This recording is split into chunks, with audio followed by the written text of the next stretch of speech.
여기 민수기 11장에는 출애굽한 이스라엘 백성들의 육신적인 모습이 여기에 기록이 되어 있습니다. 이게 11장 4절에 보시겠습니다.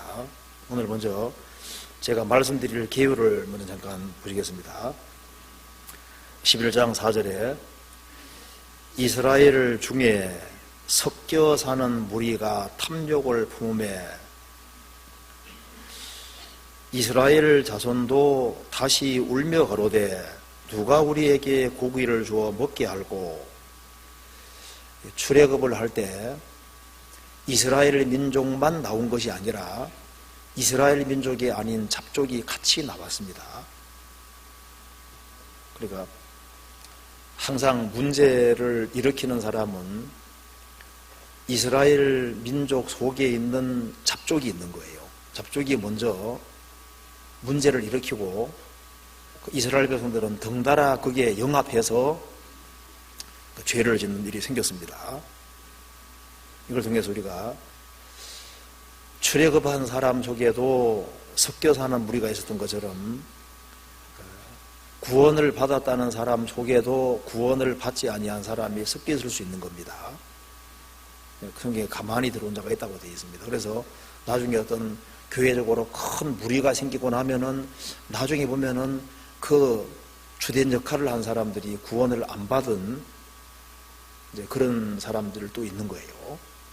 그러니까 여기에 이스라엘 중에 섞여 사는 무리가 탐욕을 품음에 이스라엘 자손도 그렇게 나와 있죠. 또 한 가지 알 수 있는 것은 사람은 구원을 받은 사람도 육신이 있기 때문에 충동을 받을 수 있는 겁니다. 섞여 사는 무리가 탐욕 품으니까 거기에 충동받아서 덩달아 울면서 누가 우리에게 고기를 주어 먹게 할꼬. 그렇게 나오지 않습니까? 또 한 가지는 여기에 4절 끝에 보면은 이스라엘 자손도 다시 울며 그 전에도 1절에도 보면 원망에서 하나님의 아주 큰 진도를 당했습니다. 그런 일이 있고 난 이후에도 또 다시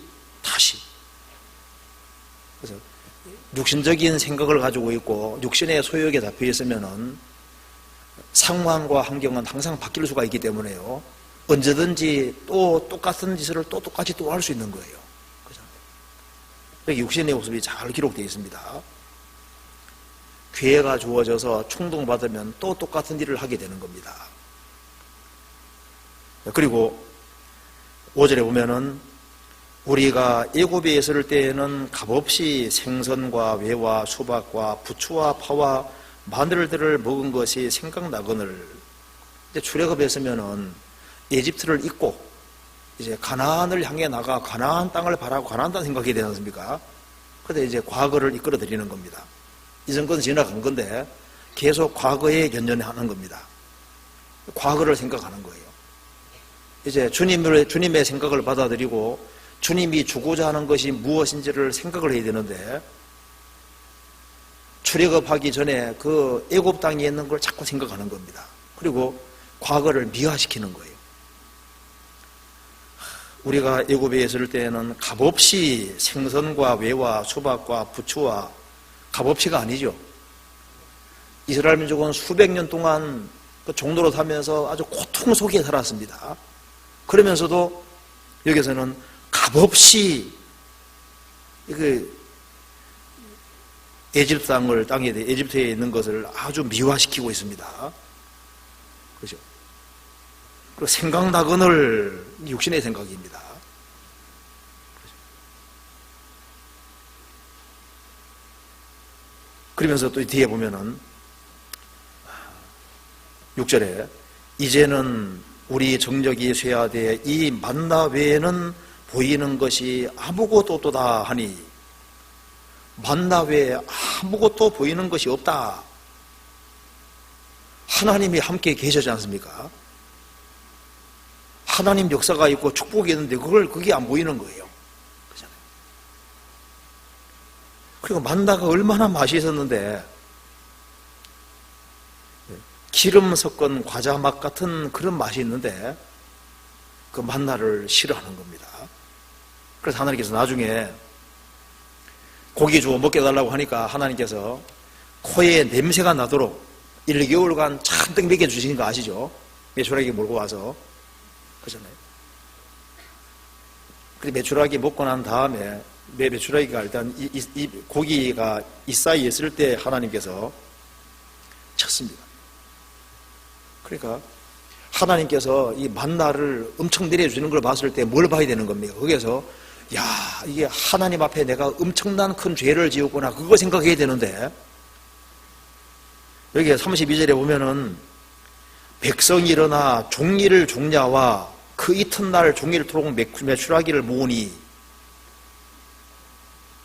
여기에 얼마나 열심히 부렸는지 봐봐요. 그러니까 메추라기 모으는 데는 종리를 종냐와 그리고 그 이튿날 종리를 토록 메추라기를 모으니, 그러니까 그런 사람 중에도 특별히 아주 크게 탐욕 내는 사람들은 하나님께서 큰 재앙으로 그냥 심판해 버렸습니다. 그럼 여기에 이 재앙으로 죽은 사람들이 누구냐? 시편에 보면은 살찐 자와 청년들이라고 되어 있거든요. 살찐 자라는 건 이제 여기 뚱뚱한 사람이다 그런 말은 아닐 거예요. 성경에 다른 번역에는 완고한 사람이라고 번역이 된 것도 있거든요. 그리고 청년은 서울교회 청년들은 잘하고 있죠. 이건 보편적인 얘기니까 여기에 나보고 하는 소리구나 이렇게 생각하지 말고 편안하게 들으면 좋겠습니다. 자, 여기 어쨌든 간에 여기에 이 민수기 11장 사건은 육신적인 생각을 따르는 그 모습을 이렇게 쫙 기록해 놓고, 이렇게 기록해 놓은 이유는 이게 합당하지 않다고 기록해 놓으신 거예요. 그러면 육신적인 생각 반대는 영의 생각인데, 영적인 생각이라는 게 뭘까요? 주님의 생각을 받아들이고 주님의 생각을 따라 살아가는 것이 영의 생각을 따라 살아가는 거라고 할 수 있는 겁니다. 그래서 우리가 이 민수기 11장 통해서 같이 교훈을 받아보도록 하겠습니다. 먼저 민수기 11장 4절에 보시겠습니다. 이스라엘 중에 섞여 사는 무리가 탐욕을 품으매. 자, 이스라엘 중에 섞여 사는 무리가 있었습니다. 이 사람들이 누군지 봅시다. 출애굽기 12장 보시겠습니다.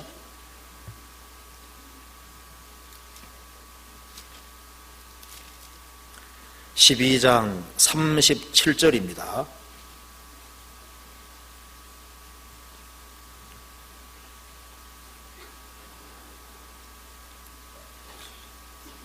이스라엘 자손이 람 세대에서 발행하여 숫곳에 이르니 유아 외에 보행하는 장정이 60만 가량이요 중다한 잡족과 양과 소와 심이 많은 생축이 그들과 함께 하였으며